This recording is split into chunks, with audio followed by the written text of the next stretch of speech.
қазақтың қай жеріне барсам да сыртымнан естіп біліп жатқандар, сен екен ғой деп танып жатады. Сонысына өте ризамын. Өйткені өнер халықтікі, өнерлігі өріскең деп жатады. Өнерлі болсаң өрдесеңкі, төрдесеңкі деген қазақтың сөзі бар. Қай жерге барсақ та төріне шығарып, барлық әндерді жинақтап Алматыдан диск шығарайық деп жатырмыз. Шынбергеннің әндері деген. Асабасы асқа жармайды деген сөз бар қазақта. Оны біз шығарған жоқпыз, баяғы бабаларымыз айтып кеткен сөзі. Сондықтан асаба деген жалғыз той жүргізумен емес.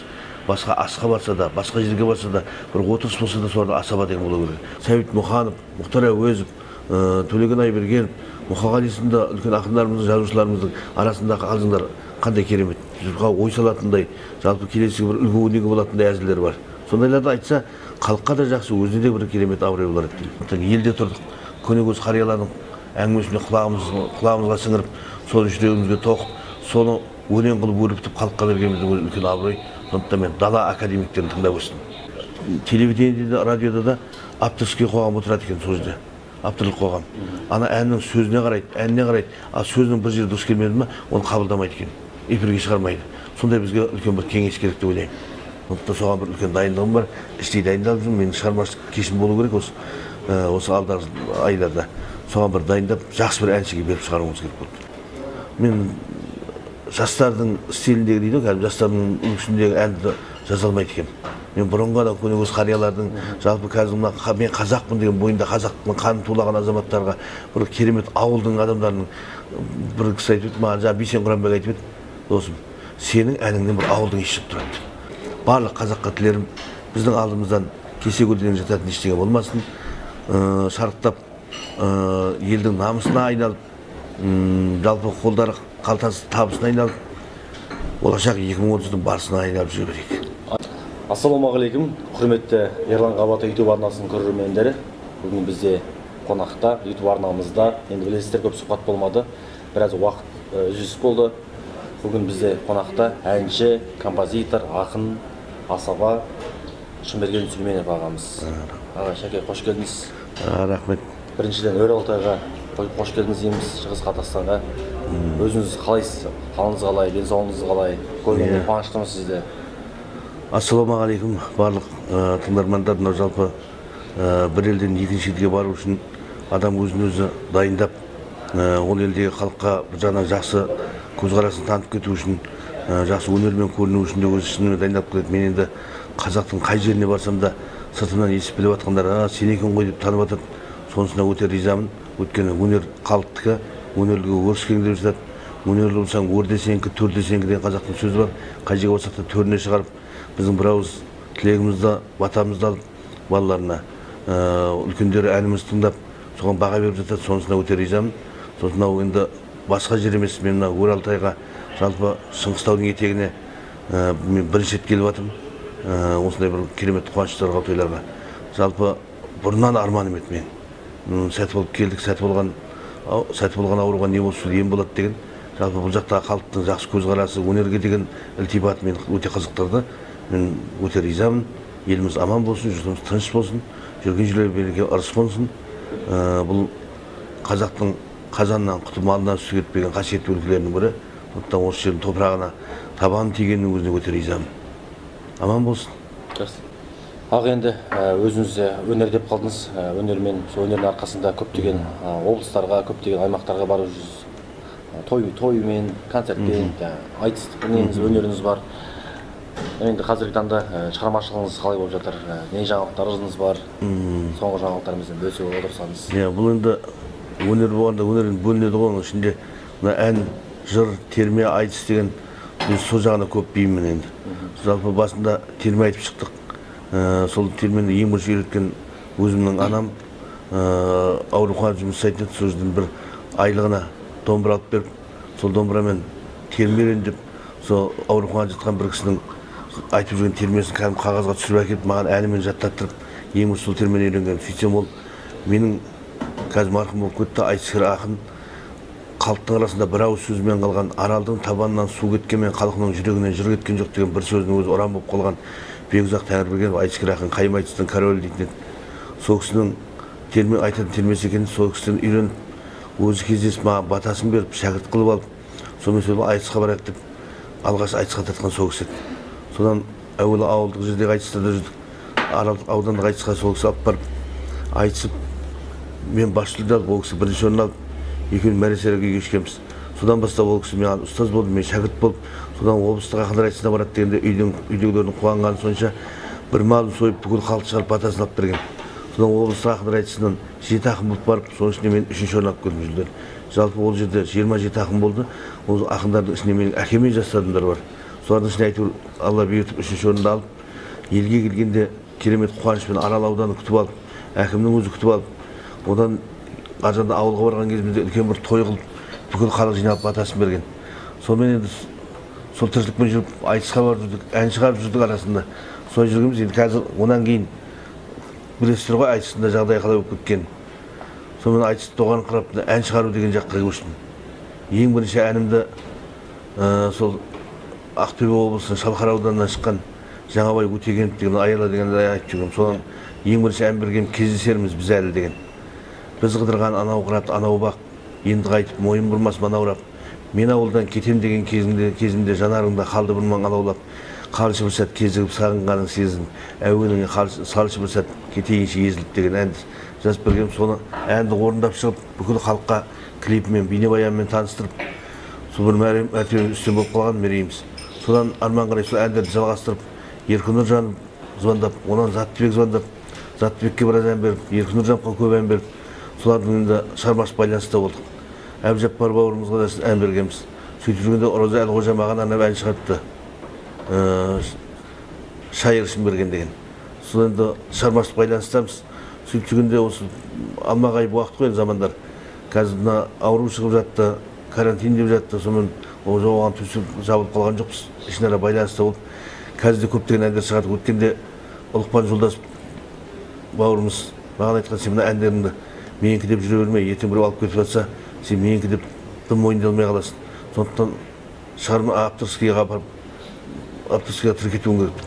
Содан Абырой деген бар екен Алматыда, соған апарып тіркетіп, ол жаңа 3 ай сайын ақшасын бөліп тұрады екен, маған ақшасының ешнәрсе керек, маған тек әнім қорғалса болды деп жүрдім. Сөйтіп біраз әндерді соған тіркетіп тастадық. Қазір енді сол кезде бір 50 әндей ғана тіркеткенмін. Қазір 100-дің үстіне шығып кетті. Осы кеше кейінгі уақыттарда үйде жатқаннан кейін не бітіресің, өзім ән шығарып, сосын Төлеген Айберген ақын ағамыздың Мен ойла деген сөзіне, өлеңіне ән шығардым. Оны Еркін Нұржан орындап жүр. Сосын Мұқағали ағамыздың кітабын ашып қалсам, Қайран жеңгем деп, су сұрасам сүт берген, айран берген, қартайып қалыпсың ау Қайран жеңгем. Соның сөзі өте керемет, маған соған ән шығарып, оны қазір Алматыда Таңат Мамырханов деген керемет әнші орындап жүр. Ризамын, әнімізді әр жерден орындап естіліп жатқанның өзі бір шынында өзің үшін мерей, өзің үшін бір абырой екен. Қазір халықтың бәрі сол әндермен таниды. Енді арасында өзім де орындаймын әнді, бірақ енді әншілер де емеспін ғой, бірақ өзімді өзім хабарлаймын. Өтпейтін заттың рекламасы қатты болады деп ғой. Сөзін жазған ақын Шымберген Сүлеймен, ән жазған сазгер Шымберген Сүлеймен, орындайтын әнші Шымберген Сүлеймен. Сүйкімді орындайтын мен сияқты сүйкімсіз деп қоямын арасында. Бірақ енді халық тыңдайды, әннің өзі халық ұнағасын шығар, жақсы тыңдайды. Енді айттыңыз ғой, өз әндеріңіз біраз болып қалды. Ән шығарасыз, сөз шығарасыз. Барлығын жинақтап, бір ағамыздың, Шымберген Сүлейменов ағамыздың ән жинағы деген бір диск шығару қашан енді бұйырса? Мұны нағыз ойымдағы сұрақ. Ол енді көптен ойланып жүрген шаруамен. Біреу 2 ән шығарса да, сол диск шығарып, жаңағыдай кассета шығарып, соған орындап қостырып жатады. Мен енді оған ондайға қатты жоқ едім, бірақ кейінгі уақыттарда осы соған ойым кетіп жүр. Өйткені халықтар айтады, сенің әр жерден тыңдап жинағың жоқ па, жинақтамайсың ба деп. Сол жақында ғана осы сол бір үлкен ағаларымызбен сөйлестік. Барлық әндерді жинақтап, Алматыдан жаңағыдай жазатын жерге апарып сөйлесіп, сонымен диск шығарайық деп жатырмыз. Шынбергеннің әндері деген. Жақсы. Енді сіз Астана, Алматы деп қалдыңыз. Өзіңіз Ақтөбеде ауылдан енді мынау өнер ортасына қарай бір ат басын тігіп көшетін ой жоқ па? Мен сол елде жүрген кезде арманымыз Қызылордаға бару керек болды. Біз енді Қызылорда облысына қарадық қой, Арал ауданы. Сол Қызылордаға бару керек болды. Қызылордада айтысқа қатысып жүрдім. Енді сөйтіп жүргенде Аламан айтыс деген шықты Алматыдан. Оған қатысып жүлделі орын алдым. Сосын Павлодарға Исабай Жақып атындағы айтыс болып, оған қатысып қайттым. Сөйтіп республиканский айтыстарға қатысып жүрдім, бірақ бару, көшу ойымда болды, арман болды маған. Сол ең болмаса Аралға барсам екен, Аралда жұмыс істесем екен. сөйтіп Қызылордаға барғым келді. Содан не керек? Ұзын сөздің қысқасы, Ақтөбеге бір тойға шақырылып қонаққа. Соған келгенімізде тойдан тілек айтқанды, бірасында бір-екі тос бергенімді көріп, сол жігіттер маған неге Ақтөбеге көшіп келмейсің деген ой тастады. Содан ойдан ой туып, елге барғаннан кейін әкем қайтыс болып кетті, марқұм. Анам айтып едім, анам, ай балам-ау, сен әкең біздің қолымызға тастап кеткен жоқ па? Дегенде әңгіме айтты, сосын енді үндеген жоқ. Бір күні үйдегілерді өздері көшетін болды Қазалы жаққа, Қазалының орталығына. Сол кезде маған анам рұқсат берді. Бүкіл халықты шақырып батасын алып берем. Ал енді барам деген жағына қарай бардым. Менің өзім Ақтөбе тартып тұрды. Өйткені бір өнерді жақсы түсініп, сосын мына той басқару жағы деген асабалық дейді ғой енді, ол да өнер ғой. Сол жағына қарай ыңғайлана бердім. Бірақ енді Ақтөбеде де Иса Нұрпейісбайға айтысына қатысып бас жүлде алғанбыз. Бірінші орын. Сол өнерді жақсы құрметтейтін ел қойып сол жаққа қарай тарттық. Бірақ енді Алматыға баруға болды. Мен өзім Алматыда оқыдым. Казгудың журналистика факультетінде оқыдым. Заочный сырттай оқыдым. Сонда менің группаласым кеше бармысың бауырым жүргізетін, қазір марқұм болып кетті.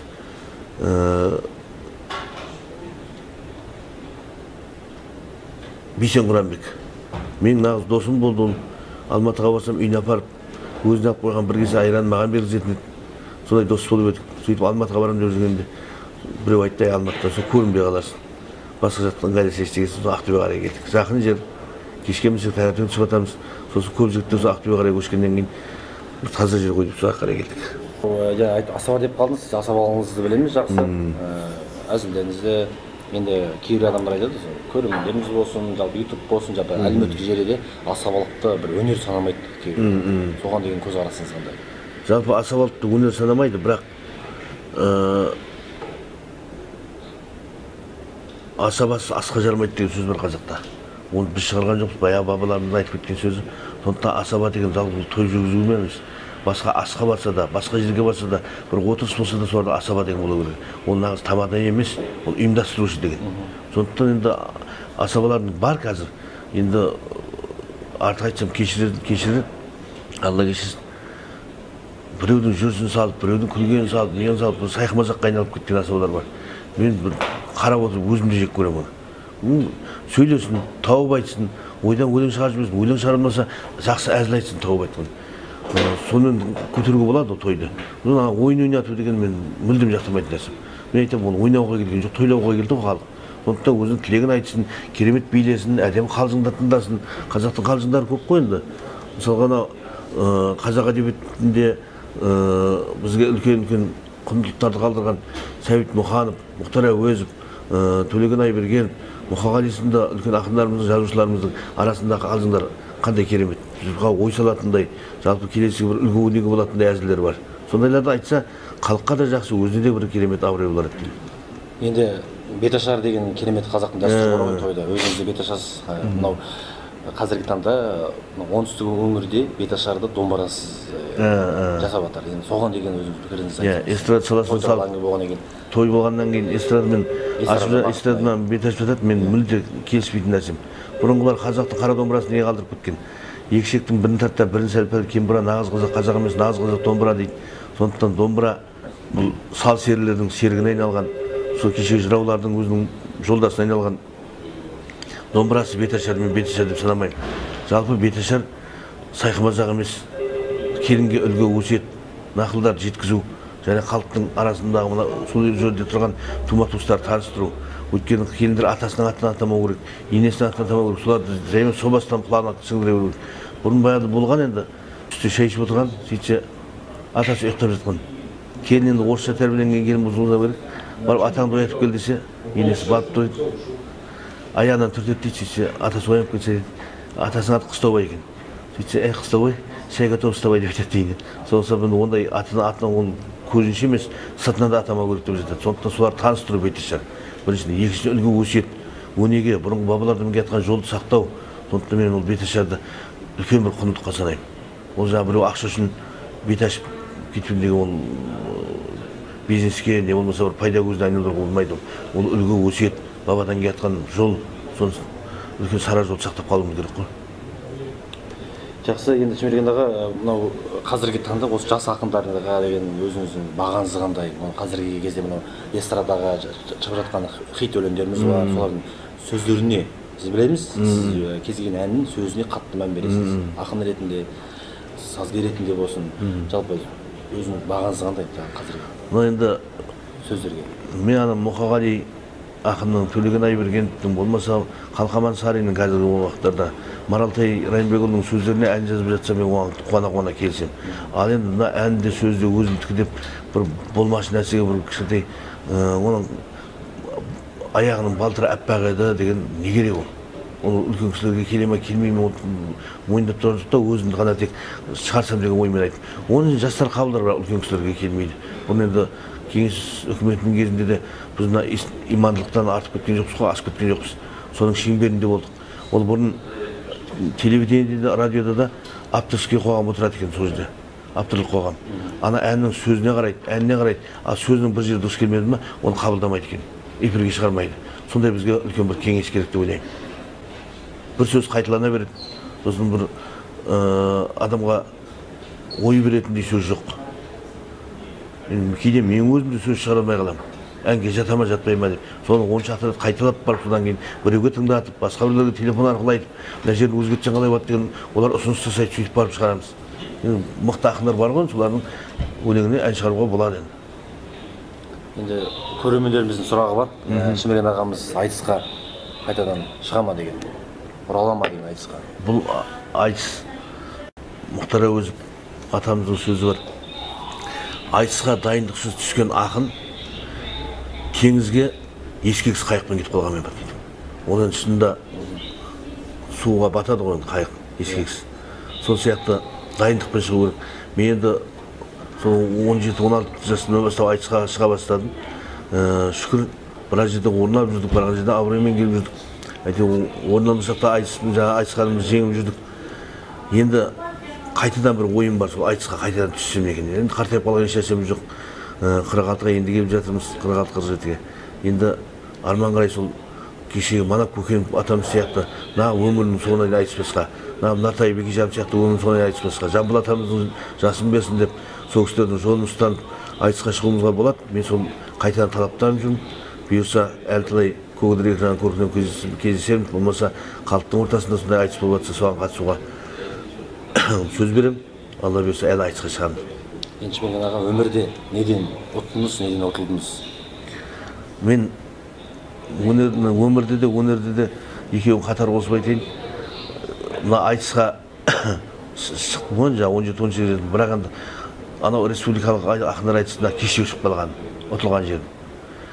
Ұтқан жерім елде тұрған, ауылда тұрған. Ауыл қашанда ауыл. Ауыл деген қаланың асханасы ғой. Етіңде, сүтіңде, майыңда, құртыңда, әрімшің бәрі сол жақтан келіп жатады. Сондықтан елде тұрдық. Көнекөз қариялардың әңгімесіне құлағымызға сіңіріп, соны жүрегімізге тоқып, соны өлең қылып өрбітіп халыққа бергеніміздің үлкен абырой. Сондықтан мен дала академиктерін тыңдап өстім. Жалпы қазақты қандай халық деп санайсың дегенде біреу айтты. Енді қазақ, әр ұлт өзінше ерекшелігі бар ғой дейді. Жоқ, бір ерекшелігін айтшы дегенде жоқ. Сонда бір кісі айтқан, қазақ даланың академигі деген. Неге десе айтады дейді. Сен мысалға киіз үйді ал, ағаш үйді. Киіз үйді алсаң, соны жинақтасаң, киізі бар, жаңа қабырғасы бар, шаңырағы бар, уғы бар, бәрі керегесі бар. Соны бәрі жинақтасаң, бірақ түйеге жүк. Соны апарып бір жерге құрсаң, көктемде де отырасың, жазда да отырасың, күзде де отырасың, ортасына ошақ қойып жүрсең, қыста да отырасың. Қарашы қазақты қандай. Сонымен мал бағып, сонымен қазір үлкен қалалар, ауылдар салып, үлкен облыс салып, қазір Астана салған жоқпыз. Бәйтеректің ортасынан керемет қылды. Мен айтам, қазақ нағыз академик қой. Даланың академигі ғой қазақ. Енді сіз айтып отырсыз ғой, отқан жерім ауылда да болғаным деп. Енді жас бауырларымыз бар, жас ұлдарымыз бар. Көп адамдарға өнер жолында жүрген әсіресе азаматтардың, азаматшалардың барлығында қазір бір белгілі бір танымал болу үшін, жұлдыз болу үшін Алматыға, Астанаға бару керек дейді. Сол жақтан барып, сол жақтан өсу керек дейді. Соған енді өзіңіз айтар кеңесіңіз солар. Сіз енді ауылда жүріп, бүкіл елге сөз дәл соны айтайын деп отырмын. Ол танылу үшін ол Астанаға, я болмаса үлкен қалаға, Алматыларға барып танылмай-ақ, елде жүріп те танылған азаматтар көп. мысалға біз бір ауылдан шықтық, бір ауылдың ішінде сол кілең өнер қонған ауыл дейді, бір жерге өнер түстенген ауыл дейді. Біз Нұртуған шайыр бабамыз Аманкөл деген жерде тұрған Аралдың, сол жерде өнер қонған ауыл дейді. Біздің ауылда өнер түстенген ауыл дейді. Біздің ауылдың өзінен де сол Нұртуған шайырдың термесін айтып, колхозымызды 16 жыл басқарып, республикалық ақындар айтсаң ортасында терме айтқан, жыр терме айтқан Берекет Омаров деген көкеміз өткен аға әкеміз. Енді сол кісілер елде де жүріп, бүкіл халыққа танылды. Ал енді онан кейінгі адамды айтатын болсақ, Ғарифолла Құрманғалиевтің төл шәкіртіне айналған кәдімгі екі шәкірті болса, біреуін өзім, біреуін көзім деп кеткен екен. Темірхан Ерғалиев деген біздің ауылдан шыққан жігіт. Керемет әнші, термеші. Ал енді оны қойғанда Кіндік Азия аруы болған Гүлмира Баймұратова деген қыз менен бір жасқа үлкен. Түркістанда оқып жүріп, Тұрғыт Өзері келгенде соның алдында Арнабай Назарбаев екеуінің алдында. Сөйтіп үлкен абырой Кіндік Азия аруы болды ол кісі. Енді сол біздің ауылда өсіп жүріп, Қызылордаға оқуға барып, сояқтан жүріп, республикамыз бүкіл халықаралық дәрежеде өтетін Азия дауысының 3-ші орын иеленген Гүлнұр Оразымбетова менің ауылдасым, менің інімнің кластасы. Сол елден шықтық бәріміз. Сөйтіп елде жүріп те танылуға болады да. Ал енді қайсы ақын, қайсы жырау, қайсы әнші, сол ту Астанаға, Алматыға барды. Жамбыл Жабаевтар да елде болған. Нартай Бекежанов та Қызылорданың шиелісінде болған. Ал енді мықты ақындар Нұртуған Кенжеғұлының термесін Роза Рымбаева орындайды. Ол Алматыға барып па, Астанаға барып па, Аралдың Аманкөл деген жерінде, Мырзас деген жерде болған. Әнекей. Сөйтіп жатты. Кейіннен де өсуге болады, шығуға болады. Қазір емес, бірақ бірден шықпадым деуге мүмкін емес. Қазіргінде тек бірден шыға сала екінші тауып жарқ ете қалу керек. Ол жарқ еткен жұлдыздың жарығы болмайды ғой. Жарқ етіп жалп етіп сөнгеннің. Сондықтан жаймен ана бірде оған, бірде маған деген жақсы ана қазақтың несі бар ғой.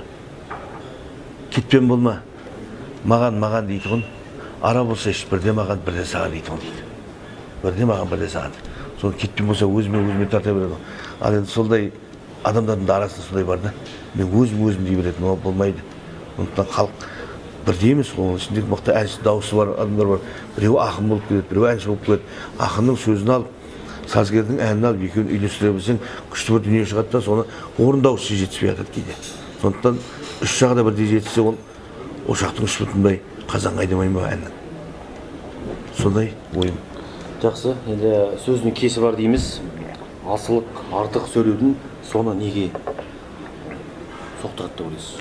Бұл жақта жақсы сөз бар. Мақал-мәтелдерде көбіне басқа бәле тілден дейді. Аузындағы тілге ие бол деген. Сондықтан кейде біреуді оның қандай адам екенін білмей тұрып ақ, сол көпшіліктің өзінше мақтап жібереді. Я болмаса ол керемет адам болса да, оны тек бір істеген ісіне олар бүкіл нәрсесін жуып шайып жамандап жібереді. Оған болмайды, ол әбден сіңіріп, оның тарихын, оның өмірбаянын біліп алу керек. Сондықтан бәрі тілге байланысты.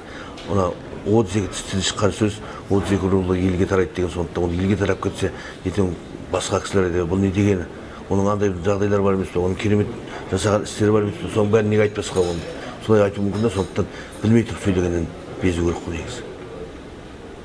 Енді бағана сіз өзіңіз айтып қалдыңыз ғой, бізде ұстазым деп, біздің енді марқұм Бейсен Құрманбек ағамызға енді өзіңіз бір жеке арнап, сөз шығаратын ойыңыз бар ма? Бейсеннің, мен оның ең бірінші азаматтылығын сыйлаймын. Енді білім бар, Аллаға шүкір. Біз Казгу дейді, жаңағы соның ішінде университетте журналистика факультетінде оқыдық, журналист боламыз. Сол кезде жүргеннің өзінде мені жатқан жерімнен келіп алып кетіп, мен Қызылордада Аралдан барам ғой, алып кетіп үйіне апарып, мамасына айтады, мама маған алып қойған бір кесе айран болатын еді ғой деп. Иә бар. Соны мына жігітке беріңізші деді. Бұл жігіт кім деді? Бұл Қызылордадан келіп тұрған, Аралдан келіп тұрған айтыскер ақын Шымберген Сүлейменов деді. О, айтыскер ақын ғой деп мама жүгіріп айранын беріп қолына сөйтіп. Екеуміздің арамыздағы достық, қарым-қатынаста, арадағы сыйластық, екеуміздің ағалы інілігімізде жұртқа үлгі болатындай болды. Өзіміздің айналамызда группаластарымыздың, бірге оқыған достарымыздың ішінде де екеуің осы екі жақта жүріп, біреуін Талдықорғанда жүріп, біреуін Аралда жүріп, қаяқтан табысып жүрсіңдер деген сұрақтар туындаған. Бірақ оған қарамайды, адамның пейіліне байланысты. Өзің қандай болсаң, өзіңе сондай дос тауып беремін деп Алла Тағаланың өзі несі бар екен. Сондықтан екеуміздің пейіліміз бір жерден шыққан олар керемет дос болдық. Енді марқұм маңдайына жазылған өмір шығар, өмірден жас кеткенмен артында балалары қалды, жан-жары қалды. артынан өзі қайтыс болғаннан кейін үйіне кіріп шықтым. Сол кезде мамасы да бәрі де танып жылап сықтап жатыр. Бірақ мен өзім ойым сол Бейсенді құрметке бөлеп, өзімнің достық пейіліммен, інілік пейіліммен бір керемет ән шығарсам ба деп жүрмін. Әнге барлық жағдайын қосып, оның қандай азамат екендігі, қандай білімді екендігі, қандай жігіт екендігін көрсетуім керек сияқты. Сондықтан соған бір үлкен дайындығым бар. Іштей дайындалып жүрмін. Менің шығармашылық кешім болу керек осы алдағы айларда. Соған бір дайындап, жақсы бір әншіге беріп шығаруымыз керек болды. Ол әншіні де таңдап қойып отырмын. Негізі Таңат Мамырханов деген мықты әнші бар. Осы республика бойынша бірақ халыққа көп көрінбейді, бірақ оның дауысы жаңа Қайран жеңгемді айтқанда көз алдыңа Мұқағали елестейді. Енді Мұқағали көрмесек те суретін көріп жүрміз. Ананың шаш қою үлгісі, өзінің дене бітімі бәрі сол Мұқағали көрінісі. Ол айтқан кезде бұл жұрттар Мұқағали келіп қалған екен деп ойлайды. Сондықтан сондай бір әншіні тауып алып, соны орындату керек сияқты болып жүр. Сіз енді өнерді отбасы екеніңізді халық жақсы біледі. Ұлыңыз да жақында осы бірге орындаған әндеріңіз шықты. Енді қазір мына біз эфирде көріп отырған жас отбасы әкелері бар. Енді жалпы ұл балаға деген тәрбиелік деген әкеге қарап ұлы сөйлейік. Соған деген енді өз ойыңыз айтсаңыз жалпы. Біз енді өнерлі отбасы дейді. Біздің әкеміз мынау жеті дастан жазған, қаншама жыр терме жазған, бүкіл халықтың аузында жүрген Нұртуған шаярдың жиені, Нұртуған бабамыздың жиені. Ал енді мен өзім нағашым Майдан руы дейді, мынау кіші жүз Қызылорда жағында Жанқожа батырдың ұрпағы анамыз. Мен өзім бір айтысқа барған, өзім Шатырқұл деген рудамыз, Жақайым ішінде. Сол кезде бір айтысқа барған кезде айтқанмын, түтін ағашым Нұртуған ақын қылған, өзін ағашым Жанқожа батыр қылған, тараған Жақайымнан Асан деген ішінен ақын болдым Шатырқұлдан деп. Сөйтіп шығарғам. Сол енді сондай өнерлі отбасымыз. Менің әкемнің шешесі, яғни біздің әжеміз әнші болған кісі екен. Өз кезінде совет үкіметінің кезінде жұрттар ер азаматтар соғысқа кеткенде бет ашқан адам екен. Сол кісі бұрыннан жыр термелерді құлаққа сіңіп тыңдап қалып, балаларына сол термелерді айтып беріп отырған. Кәдімгі тыңдап отырып жаттап алған термелер. Сосын анамыз әнші болған. Жалпы енді республикалық өнерді айтпағанмен әнді халық арасында алтын келді, бір екі ән айтсын деп сөйтіп, алтын шаш есімі. Шашты алып тастағанда алтын деп кеткен. Сонымен алтын деп сол әнді ауылдағы той тобырларда қуаныштарда айтып жүрген. Содан бір күн домбыра әкеліп беріп айттым ғой, ең бірінші үйдің қасында Жұмабай деген көке дейміз, Жұмабай көке Көркем апа. Сол Жұмабай көкемізге домбыраның ұшына басына орамал байлап, орамалдың ұшына ақшасын байлап, анам алып барып балаға домбыра үйреттіп. Сонда 12 күн каникулда, жаңағы қыс түнгі каникулда 12 күн сол үйде жатып домбыра үйренгенмін. Содан өлең айтып кеттік. Мен айтқаннан кейін інім бар, Нұрлыбектен, қазір мамам қолымда отыр. Сол Нұрлыбек үйренді, одан Нұрбол дегенім үйренді. Ол қазір Шымкентте жүр. Ол да асаба. Содан кейін ең кейінгі дастан үйренді. Сол бәріміз әнге термеге көшіп кеттік. Ән терме айтамыз, елдегі той тобырларда, концерттерде қуаныштарында жүреміз. Сол енді сөйтіп жүріп мен айтысқа қатыстым. Қалған інілерім де айтыса алады, бірақ енді олар кәсіп қылып айтысқа барып алған емес, бірақ енді ауызекі тілде айтысады. Сол өнер сол біздің анамыздан, ананың сүті әкенің күшімен келген. Жалпы сол жердің бәрі домбыраны бір-бірін лақтырып тастап отырып айтатын кілең жыраулар болған, әншілер болған, солардың ізіміз ғой деп ойлаймын. Құрметті көрермендер, біз YouTube арнасы еркін форматта Шемелген ағамыз қазір жолға шығайын деп жатыр екен. Енді осы сұхбатта осы біз ағамызға хабарласып, енді айғастан алып жатырмыз. Сондықтан біріншіден сізге көп рахмет. Сұхбат келіскеніңізге мың алғыс. Енді сізге сіз көптеген әншілерге өз сөзіңізді әніңізді бересіз. Енді сол әнді сөзі берген кезде әншілерге қоятын талабыңыз бар ма? Енді мынау керемет сұрақ. Мен ең бірінші Жаңабай Өтеген сол әнмен бүкіл халыққа танылғаннан кейін көптеген әншілер хабарласа бастады. Сол Жаңабайға берген әніңіз бізге бергенде біз айтатын едік қой деп. Мен айтам, оған дейін сіздер ән сұраған жоқсыздар. Мен ән шығара бастаған жоқпын, тек бірінші шығарған бірінші әнім еді деп. Сол әндер таратылды. Содан кейін Еркін Нұржановқа кетті әндер. Аягөз деген ән бар, Қайран жеңгем, Қырғыз қыз деген ән. Сол әндерді көп орындады. Содан кейін Заттыбек хабарлап, Заттыбекке біраз ән беріп, сүйкімді, мектепке сағыныш, сұргөйлек, ақ фартукпенен келуші еді қыздар сәніңіз, ақ көйлек, қызыл галстук, жарасушы едік бәріміз. Бой жеткен қайда шашына ақпан тек жүрген тағынып, әке болсақ та әр үйде сендер жүзіміз сағынып деген сөзімен керемет ән қылып шығарып.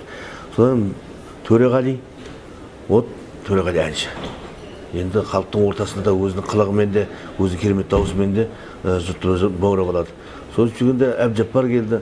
Таңат Мамырханов, біз Роза Әлғожа екеуміз шығармашылық байланыстамыз. ол ән шығарады да маған сөзін жаздырады, кейде ол бір сөз тауып береді, осыған ән шығаршы деп ұсыныс білдіреді. Сосын оның бір керемет әндерімен дыбыс үндестіктерім жарасады. Өйткені ол бір әдемі иірімдері бар. Мен сұраймын, мына иірімдер біздің жаққа келеді ғой десем, негізі олар Қызылорданың Жаңақорғанда болған екен басында. Ата-бабалар бәрі. Сосын енді ары қарай Өзбекстанға келіп кейіннен келген. Сөйтсек сыр елінің кішкентай мақамы екен ғой оның иірімдер келтіріп тұрған. Сонда енді әншілермен тығыз байланыстан бәріне ризамын. Әнім шығарсын, шығармасын, мен Алла Тағала оған сондай талантты арын бергеннен кейін елдің азаматы деп түсінемін. Сондықтан бәріне рахмет. Жақсы, енді жас әншілер қазіргі хит әндерді ойнап жүрген бауырларымыз сізге бір хабарласып, ән сұраса, сөз сұраса, енді сіз енді қалай келісесіздер? Мен біріншіден ән осыған дейін 100-дің үстінде ән шықты, бірақ бірде-бір ән сатқан емеспін. Орындаушыға сатып берген емеспін. Маған айтқаны жақсы, өйткені Авторскийға тіркеулі тұрмын, олар айтқан сайын маған ақша түседі. Жылына 4 рет 3 ай сайын бөліп тастаған. Маған айтқан жақсы орындаған. Бірақ енді қазіргі жастардың ән сұрайды деген жастардан сұрағыңыз керемет. Мен олар сұраса да, маған қолыма ақша әкеліп берсе де мен бермес едім оған. Оған себеп мен жастардың стиліндегі дейді, жастардың үлгісіндегі әнді жаза алмайды екенмін. Мен бұрынғы адам көнегөз қариялардың, жалпы қазір мен қазақпын деген бойында қазақтың қаны тулаған азаматтарға, бір керемет ауылдың адамдарының бір кісі айтып еді, маған жаңа Бейсен Құранбек айтып еді, досым, сенің әніңнен бір ауылдың иісі шығып тұрады. Сол ауылдағы азаматтар, ауылдан шыққан азаматтардың тыңдайтын әндерін жазғым келді. Өйткені ән тыңдалуға арналған ғой. Жындырып билеуге емес. Сондықтан мен билейтін әндеріміз бар, бірақ оның сөзіне мән беруіміз керек. Тыңдап отырған адам ай деп қалса, бір кішкентай ішіне кіріп алып қалса, ол ән оған кейін ұнамай қалуы мүмкін. Сондықтан қай жағда саймасай болу керек деп ойлаймын. Енді Шымерген аға, сізге біріншіден көп рахмет айтамыз. Енді қазір жолға шығайын деп отырған сіз жолыңыз болсын. Енді бір ауыз тілегіңіз қазақ еліне, Оралтай еліне. Мынау өрісіген Оралтайға қазаннан құты малынан сүті кетпеген қасиетті өлкенің қайбір азаматтар азаматшасы болсын, бәріне аманшылық тілеймін. Еліміз аман болсын, жұртымыз тыныш болсын. Жалпы бәледен, жаладан, қауіптен, қатерден, ауру сырқаудан сақтасын. Кеше келіп жатырған аурудың беті қайтып, қазақ баяғы жадыраған жаз көңіліне түсіп, керемет көңілге кешулерін шын жүректен тілектеспін. Жалпы Оралтай деп, Алатау жағы деп, болмаса арқа жағы, басқа жағы деп бөлмей-ақ, батыс деп бөлмей-ақ, барлық қазаққа тілерім біздің алдымыздан кесе көлденең жататын ештеңе болмасын. Шарықтап елдің намысына айналып, жалпы қолдары қалтасы табысына айналып, болашақ 2030-дың барысына айналып жүре берейік. Аман болайық. Енді Оралтайға бірінші рет келіп отырған сіз, енді қазақтың дәстүрі бар, өзіңіздей азаматтар біздің қаламызға, елімізге, жерімізге көп келмейді. Сондықтан да өзіңіздің иығыңызға Оралтай еліне бірінші рет келгеннен кейін иығыңызға шапан жабуға рұқсат етіңіз аға. Ой, рахмет. Енді тұрсаңыз да байқаңыз тоқтайды. Бисмилля. Ой, былай.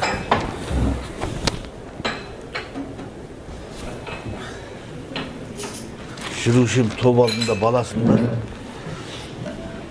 кейде сөзді айтамыз арасында. Қазақ өзі құрметтей білген екен, қолындағы алтынмен барасылды. Шын пейілмен шапан жауып жатқаннан соң өзіме де қолдау жарасым деп қой. Рахмет аға, жолыңыз болсын. Рахмет. Мықты денсаулық тілейміз, шығармашылық табыс тілейміз, жазарыңыз көп болсын. Рахмет. Көп рахмет.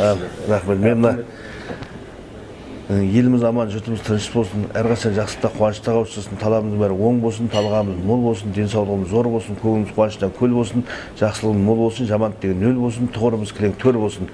Еліміз аман, жұртымыз тыныш болып, жақсылықта, қуанышта қауыштыра берейік. Алла. Ал құрметті көрермендер, Ерлан Ғабаев Оралтай YouTube арнасы бүгін бізде қонақта әнші сазгер Шымерген Сүймен ағамыз.